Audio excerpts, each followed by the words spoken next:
नमस्कार मंडळी, आजचा व्लॉगमध्ये धमाकेदार ऑफर आहे. एकवर एक रिव्ह्यू फ्री आहे. कारण का मी हा छोटासा व्लॉग केला आहे. जस्ट 4 मिनिटाचा व्लॉग आहे, तर पूर्ण बघा. आणि ह्या रेस्टॉरंटच्या मला काही गोष्टी अजिबात आवडलेल्या नाही आहेत, तर मी त्या तुमच्याबरोबर शेअर करणार आहे. तर चला, मी आली आहे बटरफ्लाय हाय ठाणे या रेस्टॉरंटमध्ये. हे हिरानंदानी इस्टेटच्या जवळ आहे. तुम्ही बघू शकता, ॲम्बियन्स खूप मस्त आहे, लाइटिंग पण मस्त आहे. तर म्युझिकही छान आहे. आणि फ्रेंड्स, एक चांगली गोष्ट म्हणजे इकडचा स्टाफ खूपच चांगला आहे आणि त्यांची सर्व्हिस करण्याची पद्धत ही खूप छान आहे. फ्रेंड्स, पण एक गोष्ट तुमच्याबरोबर शेअर करायची की तुम्हाला जर छोटीशी पार्टी द्यायची असेल तर तुम्ही इथे देऊ शकता. 20-15 पीपल्ससाठी त्यांचं एक छोटंसं लॉन्च आहे. You have to book it आणि मग तुम्ही इथे पार्टी देऊ शकता.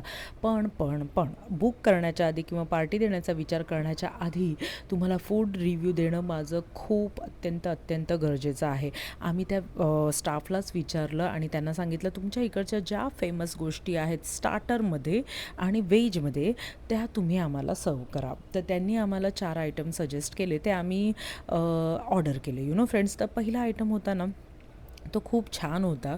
पण नंतरचे जे 3 आयटम होते ना, लिटरली खरंच त्याला टेस्टलेस होते फ्रेंड्स. तर तुम्ही जाताना नक्की विचार करा की बटरफ्लाय हायमध्ये जायचं आहे की नाही. मी खरंच ह्या ऑनेस्ट रिव्ह्यू देत आहे, कारण का जो फर्स्ट आयटम, आणि मला एकाही आयटमचा आता तुम्हाला नाव सांगता येत नाही आहे, कारण का आम्ही जस्ट त्यांना सांगितलं की जे तुमचे सिग्नेचर डिश आहेत त्या तुम्ही आम्हाला सर्व करा. ह्याच्या आतमध्ये मसाला आहे तो अप्रतिम आहे. ही जी पहिली डिश होती ती खूप सुंदर होती. या कोल्ड्रिंक्सच्या बॉटल इग्नोर करा आणि सिगारकडे जाऊया. सिगार वेज असं काहीतरी नाव आहे. डीप फ्राईड आहेत. एक खाऊ शकता, त्याच्यानंतर तुम्ही हे खाऊ शकत नाही. आणि दुसरं मग आम्ही विचार केला, एक नोन आयटम विचारूया त्यांना. तर चीज कॉर्न मागवलं, पण कटलेट, पण त्या चीज कॉर्न कटलेटमध्ये चीजच गायब होतं. त्याच्यानंतर आम्ही विचार केलं, थोडंसं मुळमुळीत आणि मळमळायला लागलं. त्यामुळे आम्ही ठेचा पनीर ऑर्डर केला. पण इतर ठिकाणी जो मी ठेचा पनीर खाल्लेला त्याच्यात प्रॉपर ठेचा होता फ्रेंड्स, म्हणजे शेंगदाण्याचा कूट होता. इथे तर लिटरली मिरच्या कोथिंबीरचा भरमाळ होता. म्हणजे फूड म्हणजे 10 आउट ऑफ 1च देईन. आणि असं आहे हे बटरफ्लाय रेस्टॉरंट. आणि आम्ही जेवून थोडंसं नाखुश होऊन, आणि मी फूडला जराही मार्क्स देणार नाही, आणि मी सेकंड रिव्ह्यू करणार आहे मालवण तडका, स्पेशली फॉर नॉनव्हेजसाठी. फ्रेंड्स, मालवण तडका हे नाव मी खूप ऐकलेलं. मी 1-2दा खूप आधी गेलेली, पण विचार केला की चला मालवण तडकाला जाऊया. आणि ह्यावेळी नॉनव्हेज खायचं आहे, कारण का नवरात्र सुरू होणार होती. तर चला नॉनव्हेज खाण्यासाठी मालवण तडका माझ्या फ्रेंड्सने खूप सजेस्ट केलं मला. तर मी म्हटलं की चला जाऊन तर येऊया. आणि हा आहे माझा आउटफिट ऑफ द डे. एक स्कर्ट आणि पिंक कलरचा टॉप घातला आहे. आणि आत्ता मी पोचली आहे मालवण तडका येथे. फ्रेंड्स, छोटंसं रेस्टॉरंट आहे, थोडंसं हायजीन कमी आहे. तुम्ही बघू शकता, एकदम छोटंसं अशी जागा आहे आणि तिथे हे मालवण तडका हे रेस्टॉरंट आहे. पण माझ्या फ्रेंड्सने सजेस्ट केलं की हे नॉनव्हेजसाठी चांगलं आहे, तर आम्ही तिथे गेलो. माझ्या मैत्रिणीचा बड्डे होता, तर आम्ही केक कापला आणि नंतर आम्ही ऑर्डर केलं व्हेज पण आणि नॉनव्हेज पण. तर फ्रेंड्स, ॲम्बियन्स तर ठीकठाक था आणि सर्विस पण चांगली होती.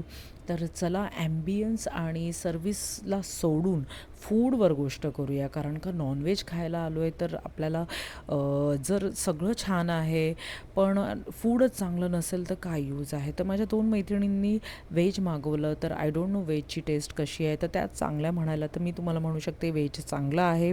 पण मी चिकन थाळी मागवलेली. फ्रेंड्स, फक्त 3च वडे आलेले. मोस्टली 5 वडे येतात, आणि नॉनव्हेजच्या थाळीमध्ये चटणी कोण सर्व करतो यार. खरंच हे रिडिक्युलस आहे की चटणी, खरंच एक ती छोटी वाटी दिसते ती चटणी होती. फक्त ह्याच्यातलं सुका चिकन चांगलं होतं. त्याच्यानंतर आम्ही एक कोलंबी थाळी मागवली. तर कोलंबी थाळी खरंच छान होती फ्रेंड्स, आणि त्याच्यामध्ये असे वेगवेगळे पदार्थ तरी होते, म्हणजे थाळीसारखं वाटत होतं. पण चिकन थाळीमध्ये अजिबात काहीच टेस्ट नव्हती. फक्त जे सुका चिकन होतं त्याच्यामध्ये जरा टेस्ट होती. बाकी मला फूड अजिबात आवडलेलं नाही. तर चला, हा व्लॉग इथेच संपवते, आणि अशाच ऑनेस्ट व्लॉगसाठी आणि ऑनेस्ट रिव्ह्यूसाठी माझ्या चॅनलला सबस्क्राईब करा, लाईक करा, शेअर करा, कमेंट करा. Thanks for watching. आणि असाच ऑनेस्ट रिव्ह्यू मी नेक्स्ट व्लॉगमध्ये पण घेऊन येणार आहे. Bye bye.